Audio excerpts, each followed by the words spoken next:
Ciudadano presidente, ciudadanos legisladores, invitados. Ha concluido un gobierno espurio y comienza la pesadilla de la imposición y la ilegitimidad. Una palabra resume lo que hoy, 1 de diciembre del 2012, se inicia en el país. La restauración, la vuelta al pasado, el regreso en U. La etapa que hoy se inicia en el país está lejos, muy lejos del ánima nacional que despertó el movimiento de independencia de 1810. El despertar cívico del movimiento de reforma liberal encabezado por Juárez o de la fuerza social que moldeó a la revolución de 1910. Todo lo contrario, esta farsa de toma de posición decembrina es fiel réplica de aquella de diciembre de 1829, donde un triunvirato conservador formado por Pedro Vélez, Luis Quintanar y Lucas Alamán asume el control del gobierno, o aquella de 1853, donde López de Santana es proclamado Su Alteza Serenísima y es ungido presidente por 11ª ocasión, o aquel día decembrino de 1876, donde Porfirio Díaz asume de facto por primera vez la presidencia de México, perpetuándose en ella más de 3 décadas. Lo que hoy se respira en el país es regresión, reversión, involución. Este primer evento político es ilustrativo y premonitorio. Hay un estado de sitio a la sede del Poder Legislativo. Es vejatorio para los legisladores e insultante para la ciudadanía tener que cruzar 16 puestos de control, rodear 20 kilómetros de vallas de acero, caminar hasta 3 kilómetros para llegar a la casa, a la escuela o al trabajo y sortear miles de pares de botas militares y paramilitares. La sede del Congreso de la Unión convertida en un vulgar cuartel de gendarmería. De ese tamaño es el miedo y la reacción que despertó en el gobierno impuesto el solo anuncio de los jóvenes del movimiento Yo Soy 132, de que vendrían a San Lázaro a ejercer el más elemental de los derechos ciudadanos, el de manifestación y el de la libertad de expresión, como aconteció en 1968 y en 1971. Los gobiernos del PRI son incapaces de procesar la protesta juvenil. Solo disponen de un recurso, la fuerza del Estado.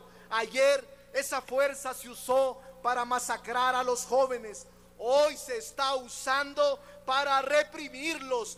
Carlos Valdivia es el primer asesinato político recientemente muerto hace unos minutos por soldados con una bala de goma y por gases lacrimógenos. Se sienten contentos, sigan gritando y sigan riéndose. En esta era de la imposición,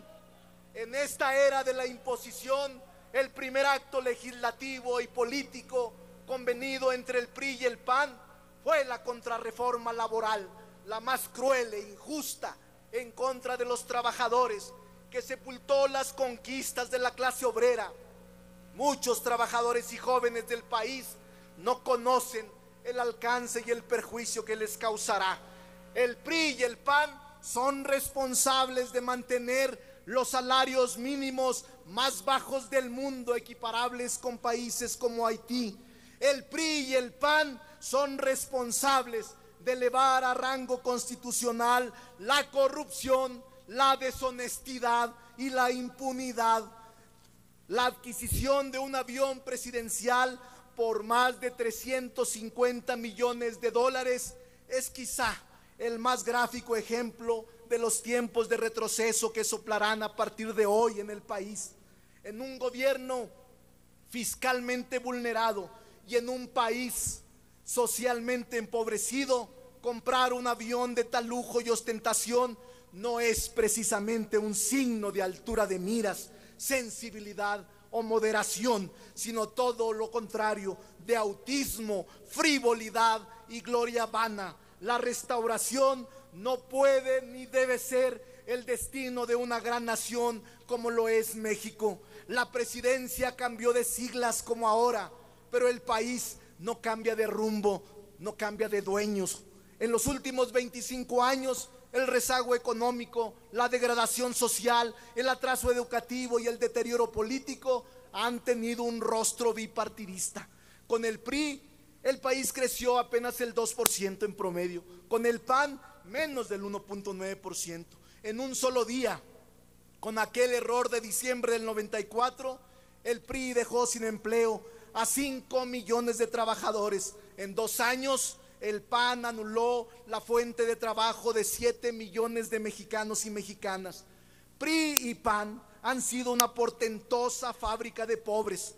El priismo heredó al PAN 13 millones de mexicanos en pobreza extrema.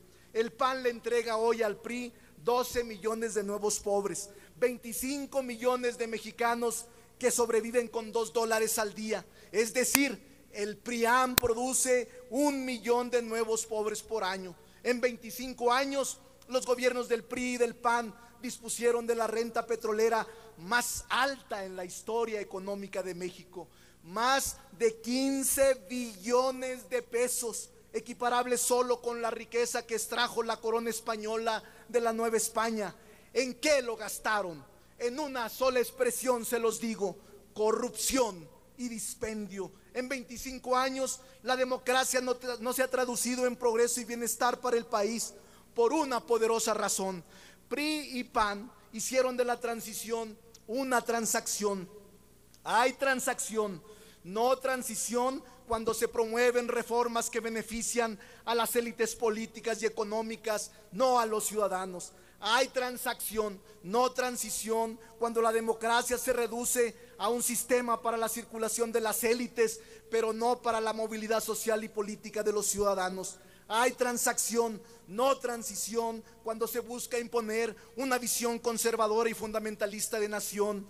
Hay transacción, no transición, sobre todo cuando se tiene a un IFE timorato, mediocre, omiso y cómplice de las violaciones constitucionales, de la ominosa compra de los votos y del uso desmedido del dinero ilegal, cuando se tiene a un tribunal electoral que actúa como comparsa de las peores prácticas de la perversión política. Anuló y negó justicia, actuaron como simples farsantes de toga y birrete. Los consejeros y magistrados electorales enterraron impunemente la libertad y la autenticidad del sufragio. Fueron actores de la más grande simulación democrática, pero lo más grave, elevaron a rango constitucional la compra del voto, el uso ruin de la miseria y la pobreza para obtener votos, el uso ilegal e ilimitado del dinero, la intervención grotesca de los poderes fácticos y la subasta de cargos en razón del dinero y bajo el poder. Por todo ello, no podemos reconocer a quien compró el cargo más representativo del país con recursos económicos de los que aún se desconoce el origen y el monto. La historia nos enseña que aquel que compra la presidencia termina vendiendo el país. El movimiento ciudadano no queremos firmar un pacto que busca lavar y olvidar el pecado original de quien incurrió en estas lacras, vicios y trampas. Firmar ese acuerdo sería reconocer y volverse cómplice de los delitos que hemos denunciado en tribunales nacionales e instancias internacionales. No firmaremos pactos políticos con las élites burocráticas ni con los grupos de poder oligárquico. Los compromisos que asumimos con México son para la historia, no para la fotografía, son para el cambio verdadero, no por un cambio cosmético. No impulsaremos simplemente la alternancia de siglas, sino el siglo de la alternancia mexicana. Ciudadanos legisladores, ciudadanos mexicanos, es un día triste para todos. El luto nacional recorre el país. Dista mucho la fastuosidad de este recinto afuera, con los de afuera. Allá hay desánimo, hay enojo social, hay inseguridad, desempleo, pobreza y miseria. Riñe con la comodidad de las curules, riñe con sus trajes bien cortados que lo único que saben hacer es chiflar y gritar. Riñe con sus emolumentos económicos que son bien pagados. Nosotros seguiremos luchando hasta lograr el objetivo superior de la transformación del país.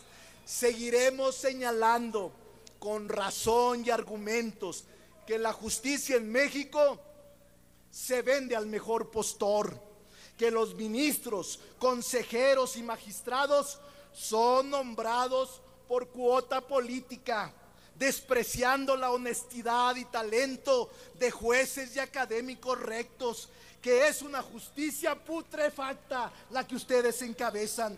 Seguiremos elevando la voz contra este régimen de oprobio, corrupción, inmoralidad y caducidad. Seguiremos denunciando la compra descarada de los votos, el uso del sistema financiero, el lavado de dinero a favor del PRI, la alineación de los poderes fácticos en contra de la libertad del sufragio, la intervención ilegal de los gobernadores y presidentes municipales que saquearon las finanzas. Seguiremos defendiendo las causas de los estudiantes.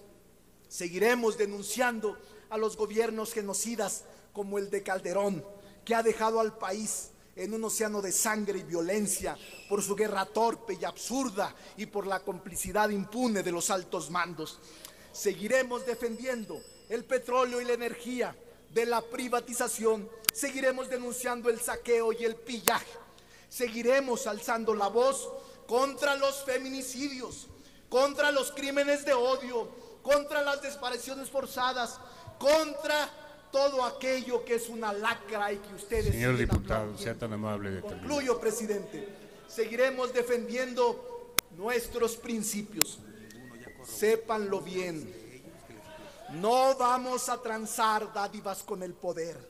No actuaremos con sumisión ni obediencia al poder corruptor del gobierno. Seguiremos siendo solidarios y simpatizantes de líderes sociales y honestos, congruentes como Andrés Manuel López Obrador, el líder más importante, con mayor autoridad moral que tiene México. Salud, compañeros, síganse riendo, burlándose del pueblo de México.